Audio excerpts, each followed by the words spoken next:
no solamente de leer libros, sino de leer buenos libros, porque hay libros que uno lee que wow, pero ese aprovechar del tiempo es lo que el apóstol Pablo nos está diciendo. Cuando tú lees y tú te documentas, y es algo que a nosotros hoy en día nos hace falta, no solamente leer, sino entender lo que leemos. Hay una falta en nuestras escuelas de enseñarle a los niños a leer y a comprender, a interpretar lo que leen. Exactamente, la lectura comprensiva la tenemos dentro de la estructura educacional, pero el cómo se enseña es lo que a mí me preocupa. Evaluamos la lectura comprensiva, pero no le damos la oportunidad al estudiante de desarrollar el intelecto. ¿Qué le pedimos al estudiante? Que repita lo que está escrito. Ah, se te hizo una pregunta, memoriza lo que está la respuesta. Eso no es lectura comprensiva. Lectura comprensiva es llevar al estudiante a que lea y que entienda. Si no entiende lo que está escrito, ya sea porque no entiende las palabras, que aprenda a buscarlo en el diccionario, que aprenda a comprender, a captar la idea que está escrita. Y ese hábito de comprender lo que está escrito es lo que ahora me ayuda a comprender la palabra de Dios. Yo nunca visualicé lo que mi mamá me había inculcado de niña, me llevaría ahora a tener una comprensión de la palabra de Dios. Hay gente que piensa que yo me fui a una universidad a estudiar teología. Yo no he ido a ningún lado. Yo he estado junto con el Espíritu Santo aprendiendo la palabra de Dios, y cuando no entiendo algo, hago dos cosas. Uno, Espíritu Santo, ayúdame a entender lo que no entiendo. Tú fuiste el que guiaste a los hombres de Dios a escribir la palabra. Tú sabes lo que significa. Ayúdame a comprender porque no lo entiendo. Y muchas veces el Espíritu Santo me dice, búscalo en el diccionario. Yo, ok. Casualmente, hace un instante estaba repasando y digo, no entendí. Y me fui al diccionario y dije, eso es lo que significa esa palabra. Ok. Ahora, ¿cómo lo aplico espiritualmente? Y el Espíritu Santo dice, ahora sí, ya entendiste, vamos a la aplicación. Y así es como voy estudiando. Pero ese tipo de estudio, ¿qué toma? Tiempo. Yo no puedo estudiar la palabra de Dios en 5 minutos. No es suficiente tiempo. Necesito meterle tiempo. Y muchas veces hasta 1 hora me quedo corta. Y a veces pasan 2 horas. Y me quedo de que, wow. Pero el tiempo pasa y no es que yo me estoy cronometrando, sino que simplemente estoy tan metida en el estudio que no me doy cuenta del tiempo que ha pasado. Pero ha sido un tiempo que hemos invertido, hemos aprovechado y hemos adquirido sabiduría. Y ese estudio de la palabra de Dios nos lleva a que cuando se nos presenten las pruebas, se nos presentan los desafíos de la vida, uno tiene un bagaje, tiene una plataforma sobre la cual tomar decisiones sabias, dirigidas por el Espíritu Santo. El Espíritu Santo me lleva a recordar lo que estudié y me dice, acuérdate, estudiaste esto y esto y esto, mira, se ha presentado esta situación, ahora con lo que estudiaste, resuelve. Y así vamos guiados por el Espíritu Santo a resolver las diferentes situaciones que se nos presentan. Qué importante es aprovechar el tiempo. Aprovechemos el tiempo. El tiempo que se pierde no se recupera. Y como dice el apóstol, porque los días son malos. Por tanto, no seamos insensatos. Es una palabra que no busqué en el diccionario, pero vamos a dejar esa parte del texto para explicarlo mañana. Ya hoy aprovechamos el tiempo para explicar lo que significa aprovechar bien el tiempo. Así que el resto del texto lo iremos desglosando durante la semana para que podamos comprender el texto a memorizar, porque no es simplemente memorizar el texto y repetirlo como papagayo, sino que podamos analizar cada palabra, sacar qué se comprende, sacar qué es lo que el Espíritu Santo nos quiere dar a entender con el texto. Y así uno se va enriqueciendo de la palabra de Dios. Así que el bosquejo de la lección de esta semana está cargada de principios que nos van a ayudar a tener una mejor relación con Dios. La primera es la introducción, andemos como sabios. ¿Qué significa andar como un sabio? También para hoy veremos, si no, acciones de gracias, que viene de un texto bíblico de Efesios. Para mañana vamos a aprender cómo andar como hijos de la luz. Oh. Para el martes se nos dice, despierta, tú que duermes. Wow, ¿será que estamos dormidos? Pero bueno. Y entonces el miércoles, cómo conseguir gangas, ofertas. Y el jueves estaremos viendo la adoración llena del Espíritu Santo. Así que vamos a la introducción, andando como sabios. Y nos dice la guía de estudio del maestro en la parte introductoria que la cosmovisión y la identidad determinan los valores y la sabiduría. Cuando vi la palabra cosmovisión, como les dije, tengo el hábito de buscar las palabras en el diccionario si no las entiendo.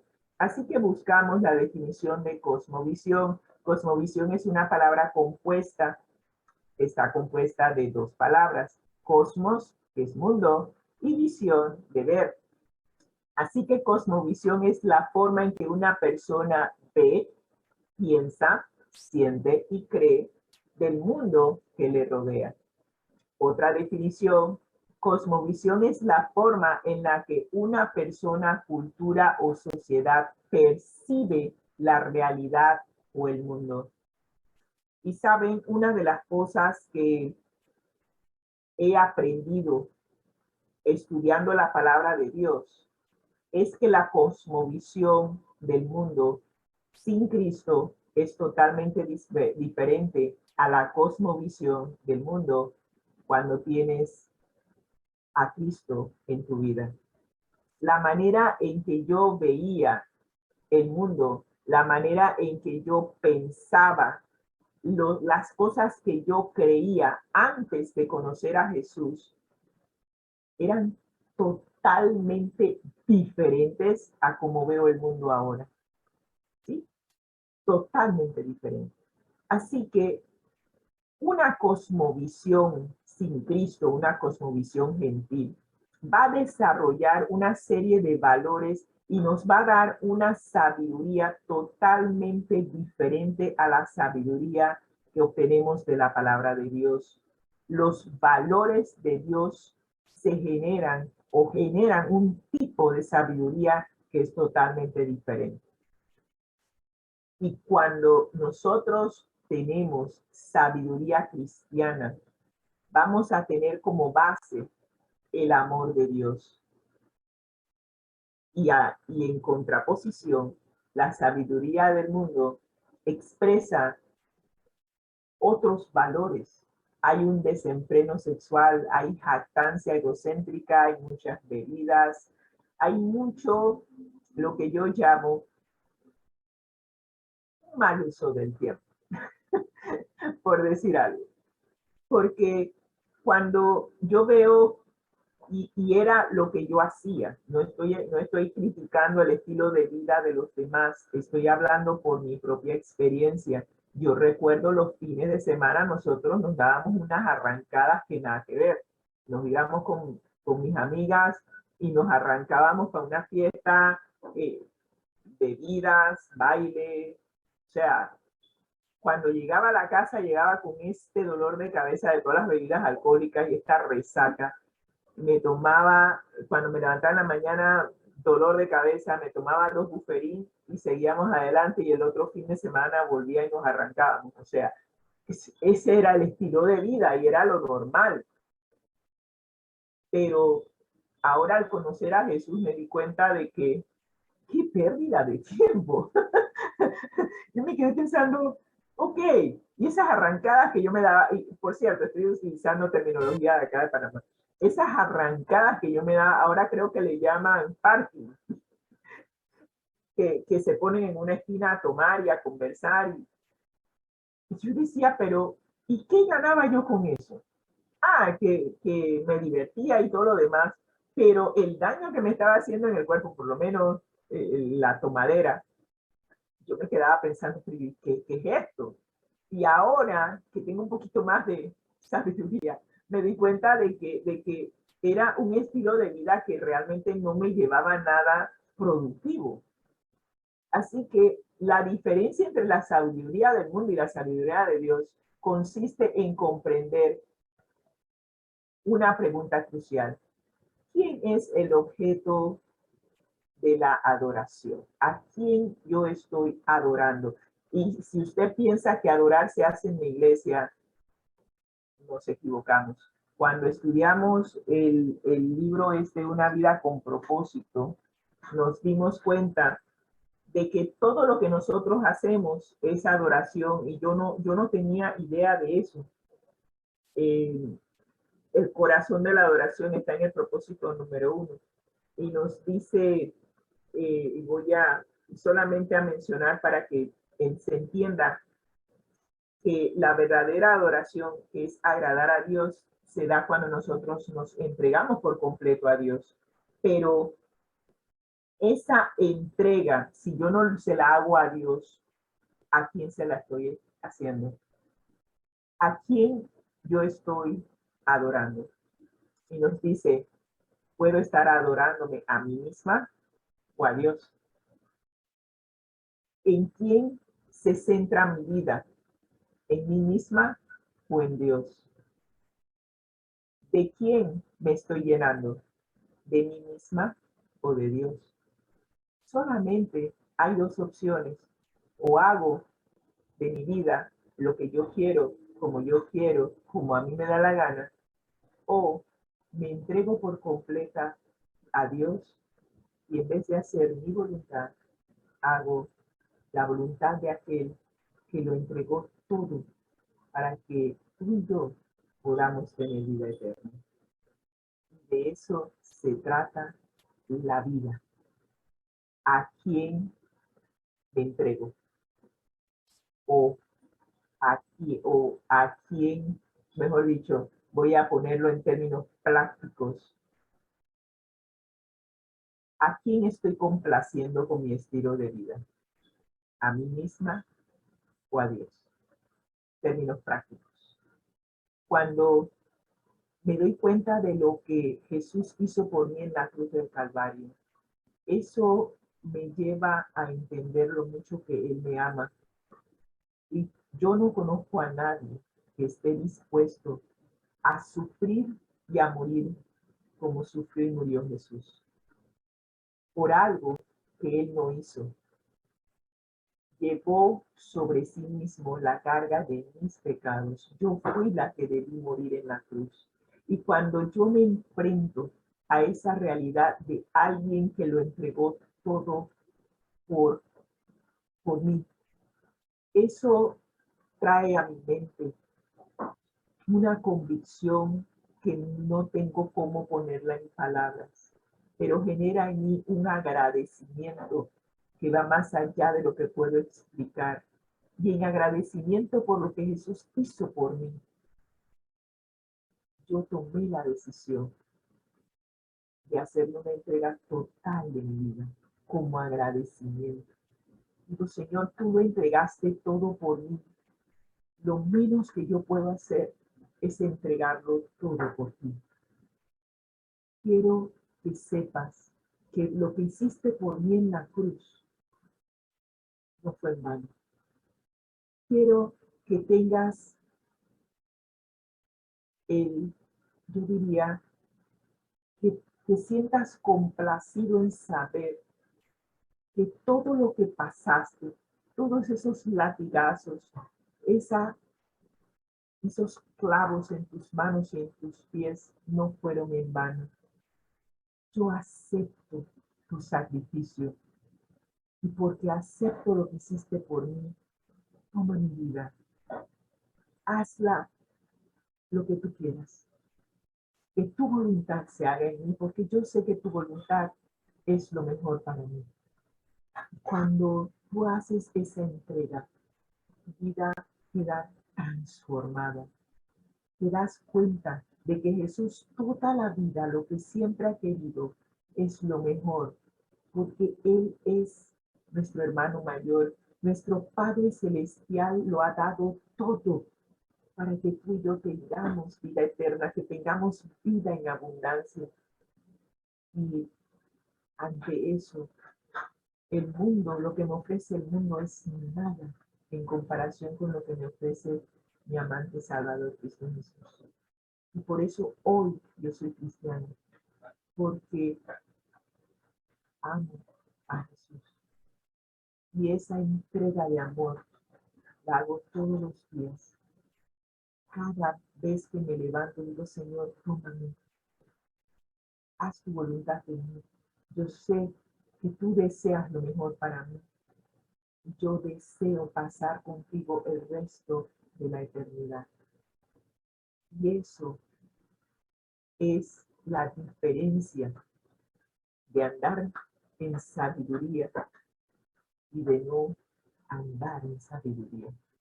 Porque al final lo que cuenta es a dónde vas a pasar la eternidad. Este mundo me ofrece mucha diversión, mucha vida loca, pero todo temporal, porque al final este mundo, según la palabra de Dios, va a ser restaurado, va a ser renovado. Todo lo que existe hoy en día va a desaparecer y el Señor va a volver a crear este mundo en perfección. Y yo quiero prepararme para vivir en ese mundo perfecto que Dios va a volver a hacer. Pero para estar en ese mundo, como vimos en 2 lecciones anteriores, es necesario adquirir una nueva identidad, es necesario ser ciudadana de ese nuevo orden mundial, por decir algo. Y yo tuve que pasar por el nuevo nacimiento, adquirir una nueva ciudadanía, adquirir un pasaporte nuevo, adquirir una nueva identidad. Todo basado en lo que Cristo me ha enseñado en su palabra. Así que, ¿quieres andar como sabio? Estudia la palabra de Dios y te darás cuenta cómo la cosmovisión, la manera en que ves al mundo y ves las cosas a tu alrededor, va a empezar a cambiar. Y vas a empezar a tomar decisiones sabias que te van a llevar eventualmente a adquirir un estilo de vida que te va a beneficiar, como hemos estado hablando de el régimen alimenticio. Vas a adquirir nuevas costumbres que van a mejorar tu salud física, mental y espiritualmente. Y cuando tengas una mejor mente, tengas una mente clara con la cual puedas tomar decisiones sabias, te vas a dar cuenta de que, wow, definitivamente, como dice el bosquejo, estaba bien dormida. ¿En qué mundo estaba yo cuando tomé esas primeras decisiones de mi vida? De eso se trata esta lección. Así que en Efesios capítulo 5, versículos del 1 al 20, Pablo contrasta lo que valoran las personas que no tienen a Cristo en su corazón y los creyentes. Los no creyentes consideraban que las historias atrevidas, las fiestas, el sexo libertino, eran los grandes tesoros de la vida.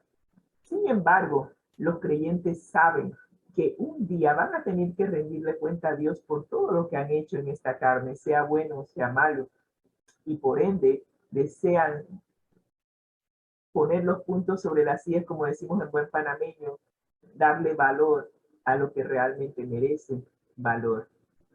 Y es interesante, y vamos a estar analizando estos versículos a lo largo de la semana, así que no me voy a detener en ellas, pero vamos a estar viendo un contraste marcado entre el estilo de vida de aquellos que son sabios y el estilo de vida de aquellos que no desean adquirir sabiduría o no la tienen por ahora. Así que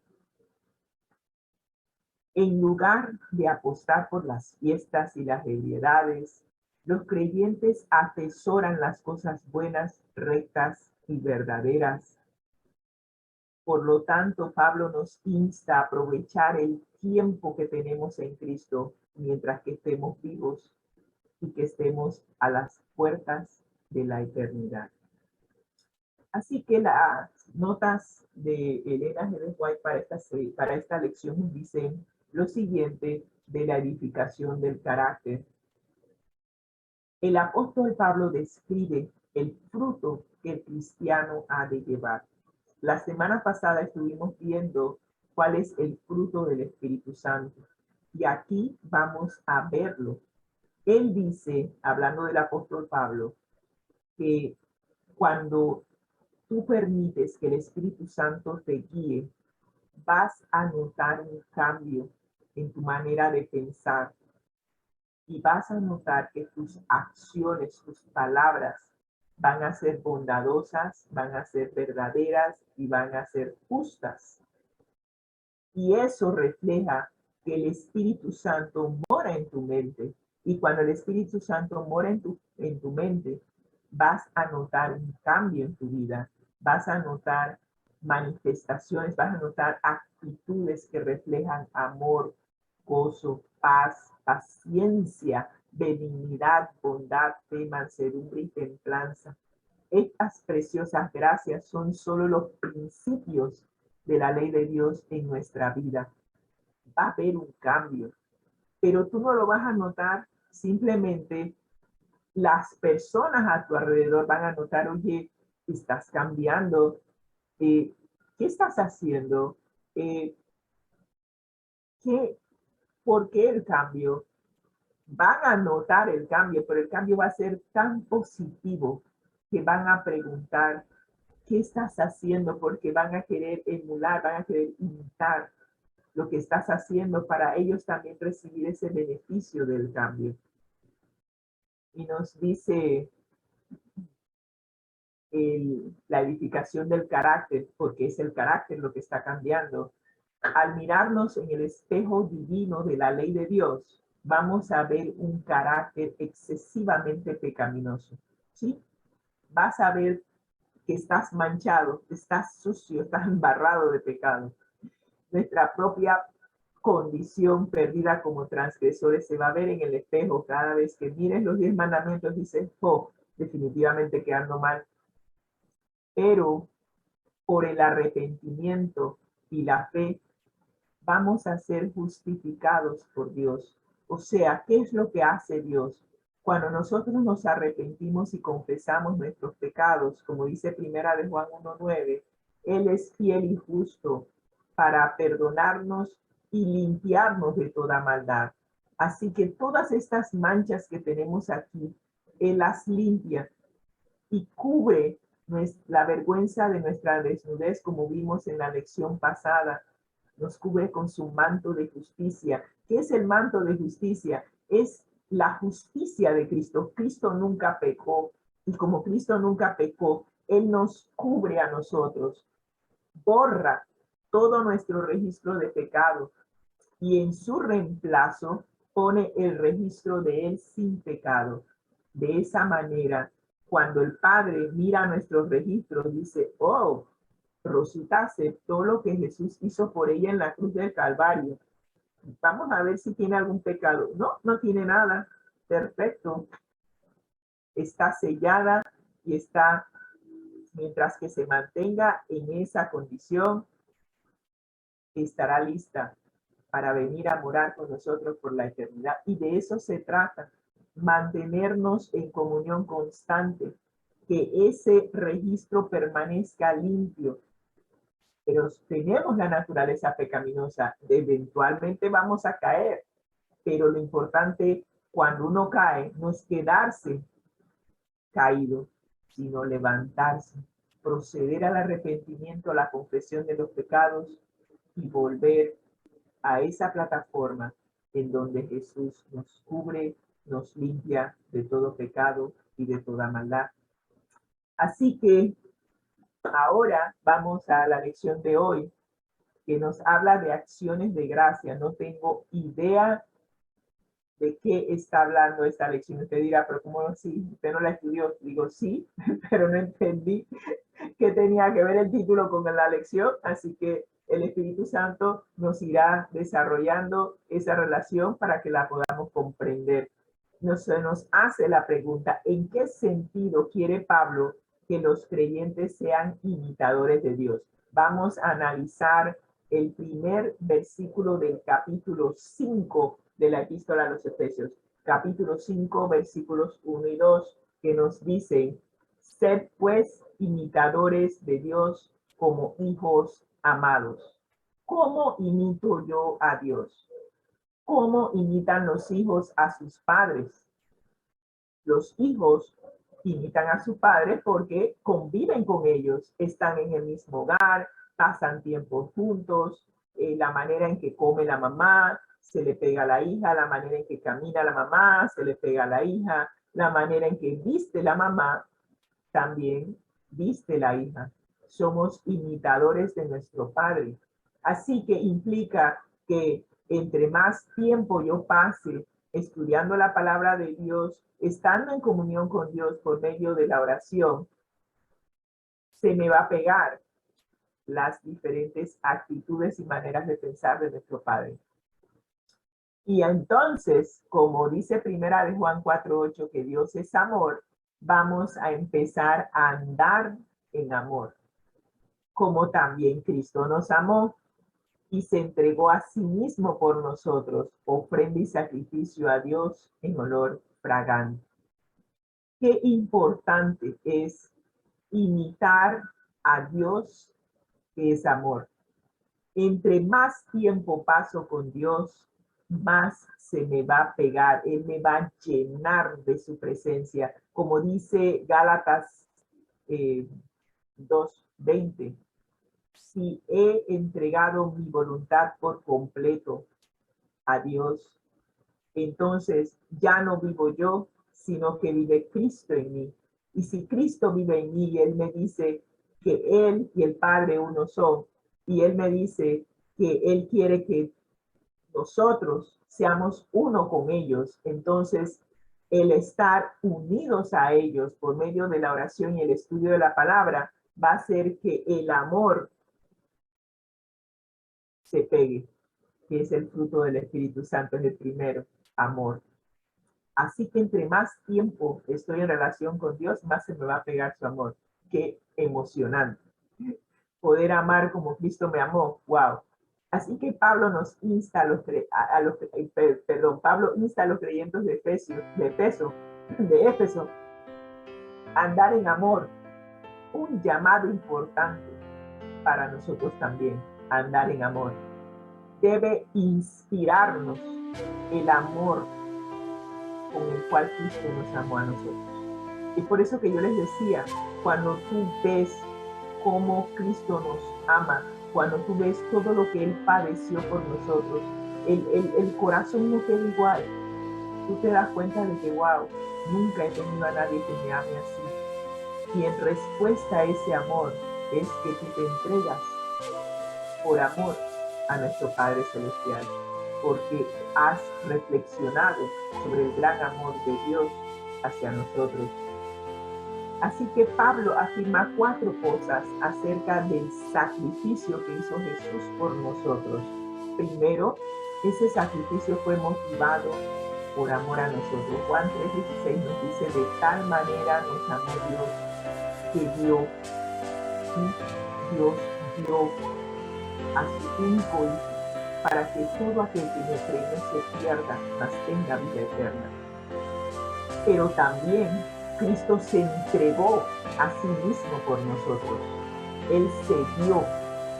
Quiere decir que Él no se dejó, mejor dicho, Él no fue una víctima pasiva. O sea, no fue que Él dice, bueno, el Padre dice que tengo que morir, así que voy a morir, no tengo de otro.